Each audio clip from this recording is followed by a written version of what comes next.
Whenever it comes to content creation on YouTube, I usually see two different things happen. Some people will focus their content on one type of video solely and will never be willing to change things up, leading to them fading away over time, while others will slowly change up their content, gaining more of a following and keeping relevancy as a result. About a month ago, I had covered Quackity and how he had changed up his content over time to get more success on YouTube. But for this video, I'm going to be covering somebody who really didn't change their style or humor for success on YouTube, and yet was still able to get popularity and stay relevant when he was making content, and that is RaccoonEggs. Throughout his entire time on YouTube, even as he was at his peak of popularity, he never really changed up his humor or style of content, and was able to continue getting success every time he uploaded, which is not something a lot of YouTubers that he was coming up with could say nowadays. So for today, I'm going to be covering Rack's rise to popularity, how he never really changed up his content and stayed true to himself, and the issues that would eventually make him have to quit YouTube entirely for a couple of years. And with all that being said, let's get right into the video.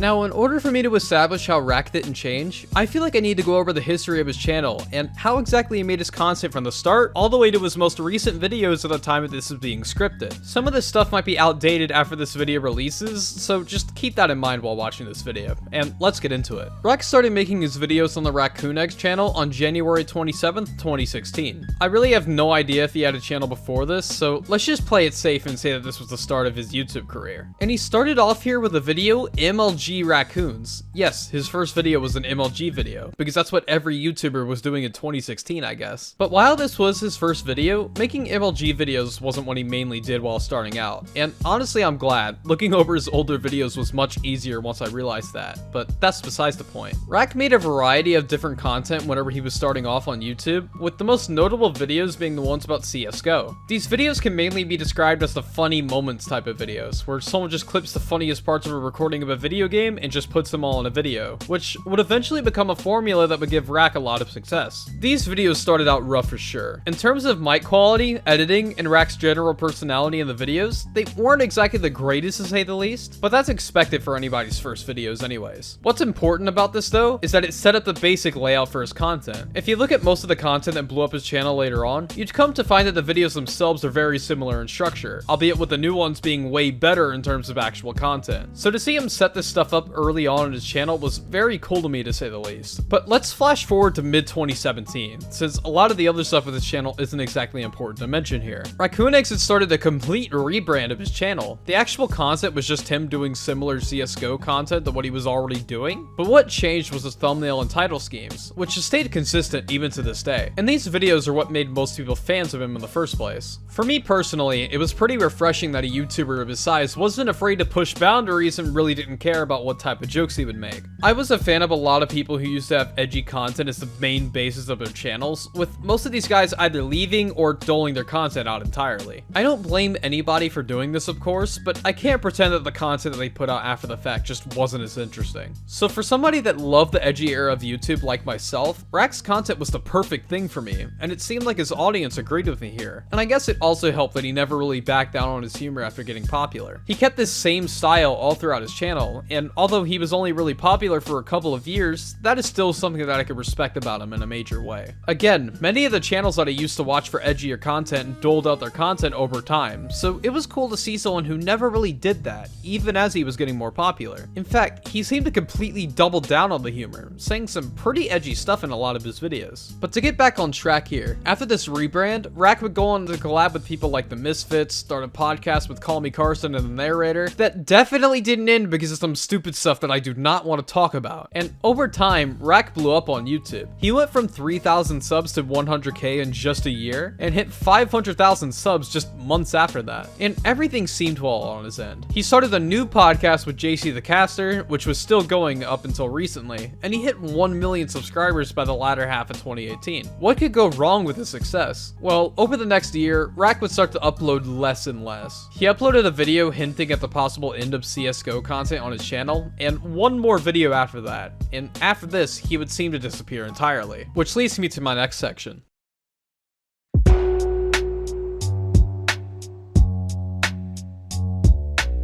In August of 2019, RaccoonEggs would upload his last upload on YouTube before going completely inactive for the most part. He would sometimes appear on other channels, but was mostly inactive on any of his own social medias, except for Twitter from time to time. He would post a few joke tweets here and there, keeping the same edgy attitude that his fans were used to hearing from him at that point, but people kept asking where exactly he went, and why he was gone for as long as he was. In February of 2020, Rack made a tweet explaining that he hadn't had internet for the past couple months and was reluctantly making a video, but didn't know when it would be done. His fans were excited for this new video to come out when he had teased it with this, but nothing ever actually came out. Months passed after this tweet with nothing happening. No content, no streams, no updates, no anything essentially. And it wasn't until early 2021 when he finally addressed why exactly he hadn't been uploading or making any type of content in general. What ended up happening is that Rack would post a tweet longer that was simply titled Generic YouTuber Update. In this post, he would explain all the recent events that stopped him from uploading completely, a lot of which are pretty sad to be honest. But instead of trying to summarize it here, I figured that I should actually read some of this word for word just so you guys can get the proper context to everything. So let's get into what Rack said. I haven't been able to make content or stream since June due to a medical problem that gives me severe allergies. I've had to move 7 times in 3 years because every rundown apartment and house in my city gives me symptoms. I've been in an Airbnb with shitty internet since October trying to find a place, but got denied everywhere. So I can't say when I'll be able to come back, but I've been wanting to for a while. So essentially, he wasn't really able to make videos due to a medical problem, which is pretty sad to say the least. Imagine blowing up on YouTube within the first few years of you making content, only to be completely stunted because of something that you physically just can't control. I would probably be pretty saddened by a situation like that, considering that YouTube is my dream job personally, and I only have 2,000 subs. He had 2 million, and because of this, I can only imagine how he felt due to all this. So I do have a lot of sympathy for the guy, especially since he did want to come back but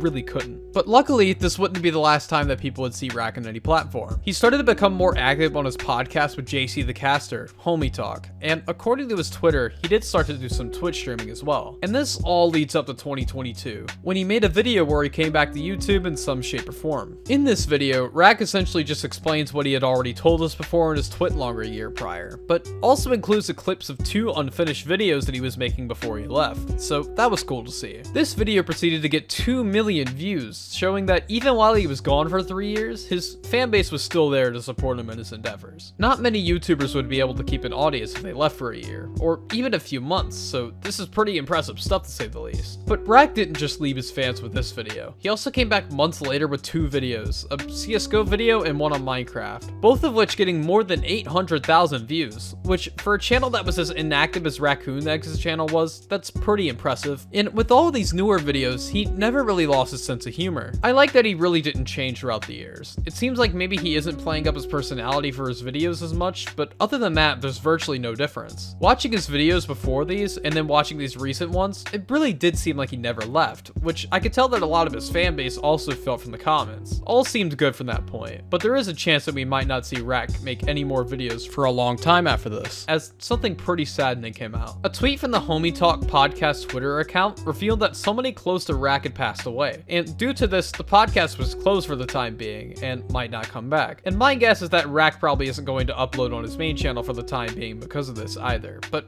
who really knows at this point? All I really want at this point is for Rack to be in a stable situation. I don't really care about getting new videos. I don't care about him posting on his podcast. With all the stuff that is public that has happened to him, I just hope that he is in a safe place and is able to live a good life with whatever he decides to do. But that's about it for this section. Moving on.